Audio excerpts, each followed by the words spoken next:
Hey everyone, how's it going? Let's get right into it and talk about my research that I did.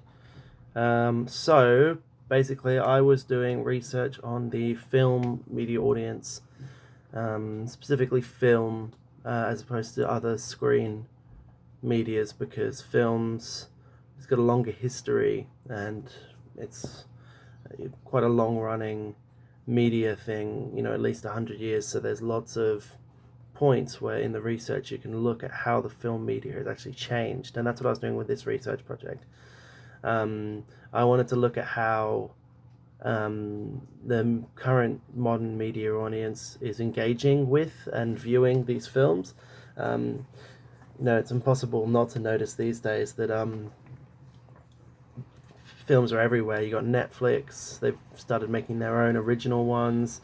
Um, there's everyone's got so many films access to them all the time. Even YouTube's starting to do originals and stuff like that.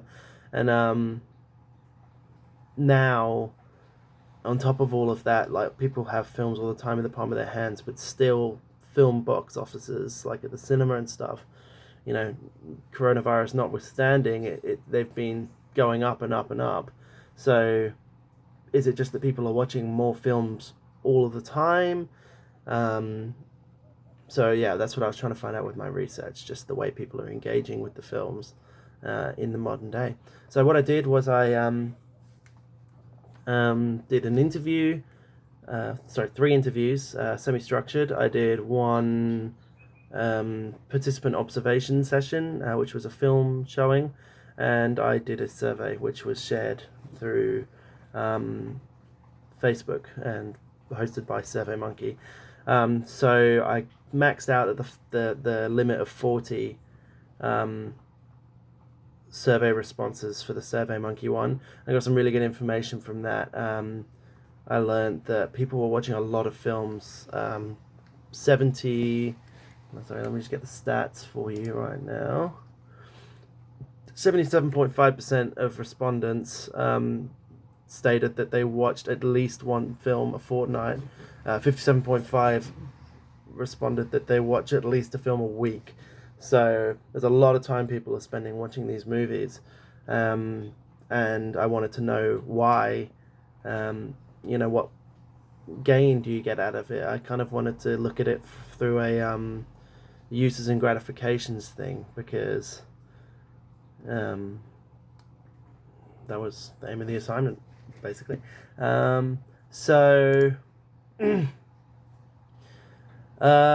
yeah, I found out some interesting information through that one. We then move on to the surveys. Sorry, the interviews.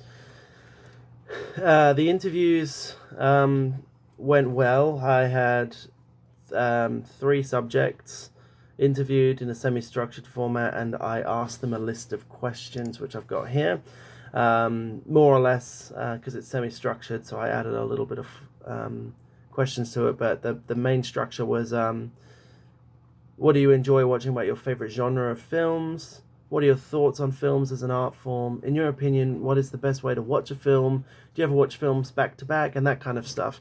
Um, just trying to gauge people's opinions of films, how they view them in the media landscape, and how they access them. Um, and from this, I found out that all three of my interviewees reported that they kind of have two uses for films. One of them is just the traditional, I sit down, I want to watch a movie, and I watch it, and just like any other form of media, basically. But I found an interesting habit that people were doing was using films to kind of like fill in the role of a radio, where you'd have like background noise while you're like cooking or cleaning or doing chores or homework or whatever. Um, and I just found it interesting that people will do that, because traditionally, if you wanted to have some sort of media playing while you're doing something else, it would usually be music. But film is kind of from my research, it seems that film's kind of infringing on music in that sense.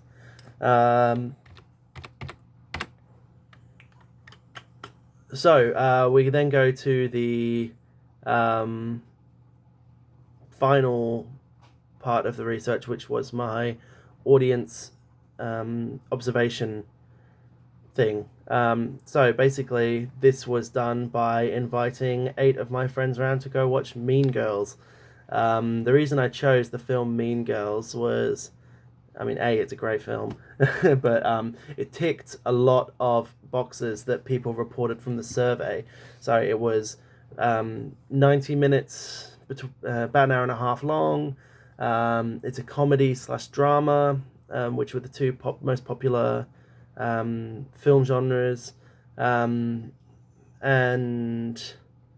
I also figured I would put on a film that is enjoyable for men and women, because, if I'd gone and put on a traditionally masculine film, then I might have alienated half the audience and not gotten good data. So I went for a film that was basically universally loved, that ticked those criteria. Anyways, so I observed them from the way my lounge room is set up. I had an elevated position where I could look down and actually observe their interactions with each other and with the screen while the film was playing. I found some interesting stuff, mostly that people were on their phones a lot, like far more than I ever would have even noticed beforehand.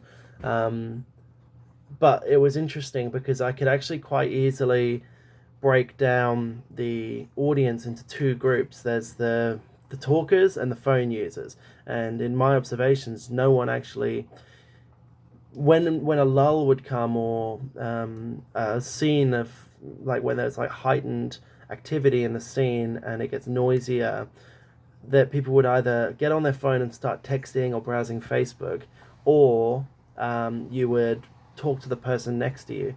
There was basically no in between. People didn't talk and go on their phone. That was it. It was very interesting to see. So I think that that's quite interesting. So going to the finding and analysis page, so basically my findings for this research were that films are being watched very often by the modern audience. Like I said, 77.5% say they watch films at least once a fortnight, which is a lot. So a percentage of the viewers of films have come to, like, films have become like a supplementary form of entertainment, kind of like radio, where it goes hand in hand with another activity. So it's not no longer like a primary all attention grabbing. It's more of a passive. It takes on a passive role with some audience members. But so with all of this crazy, changes happening with the film thing, the most common place for people to actually watch films, despite all the options available to them, is still in front of the TV and the cinema. Well, yeah, so cinema's like not going away in any shape, way, or form, and still watching films in the lounge room TV is still highly popular. As a result of films being increasingly mobile and accessible, there is some creep where the films have begun to take the place of things like books and newspapers. So people are watching things like Netflix and stuff on their transit to work, which one of my interviews told me that they do. And yeah, so there seem to be kind of 2 main styles of film watching, but they're often exhibited by the same people, and it depends on circumstances. So what I found is that people there's active film watching and passive film watching. Active is, you're engaging with it, you turn on a film, you sit down, you put your attention on it. Sometimes you will check your phone and stuff, but you're watching a film for the pleasure of watching the film. And then there's also passive film viewing, which I like to call, which is where you're basically just having it on in the background, and your intention is not to really watch the film. It's more to just have something going on in the background, just like a radio. Um, and I found that the same people tended to, like, people who watch movies will tend to do both activities, and people who don't watch movies tend to not really do either of them. So it's not like you're a passive viewer or an active viewer. It completely changes depending on what your needs as an audience member are for that session. So yeah, I look forward to seeing some of you guys' questions. If you have any questions, feel free to forward them on to me. Thank you very much for spending the time to listen to my report.